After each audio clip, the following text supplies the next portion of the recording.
திடீரென ஒரு கரும்புள்ளி, black hole, தோன்றி அவளை உள்ளே இழுத்தது. அவள் ஒரு பழைய, பாழடைந்த பங்களாவிற்குள் விழுந்தாள். அந்த பங்களா மெல்ல மெல்ல உருக ஆரம்பிக்க, மேக்ஸ் பயத்தில் கத்தினாள். சையா! என்ன காப்பாத்து! காப்பாற்ற சாயா எடுத்த முயற்சிகள் அனைத்தும் தோல்வியில் முடிந்தன. கனவிலிருந்து நிஜத்திற்கு வந்த சாயா, ஏன் என்னால் காப்பாற்ற முடியல? என் நண்பர்களை காப்பாத்தணும்னா நான் என்ன செய்யணும்? மறுபுறம் கிராமத்தில் உள்ள மக்கள் அனைவரும் சாயாவிற்கு எதிராக திரும்பினர். அவள் ஒரு மனிதப் பிறவியே இல்லை, அவள் ஒரு க்ளோன். இங்கு நடக்கும் எல்லா பிரச்சனைகளுக்கும் அவள்தான் காரணம். டெரிக் இந்த நிலையில் இருப்பதற்கும் அவளே காரணம் என்று கூறி அவளை கொலை செய்ய துடித்தனர். நிலைமை இவ்வாறிருக்க, சாயா குளோனாகவே இருந்தாலும் அவள் நம் தோழி.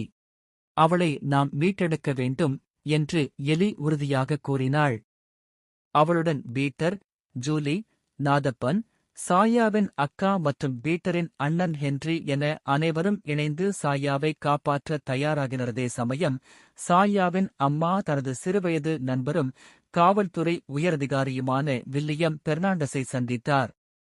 சாயாவை தன் சொந்த மகள் போல பார்த்து கொண்ட அவர், நிச்சயமாக நான் சாயாவை காப்பாற்றுவேன் என்று வாக்குறுதி அளித்துவிட்டு அவளை தேடிப் புறப்பட்டார்.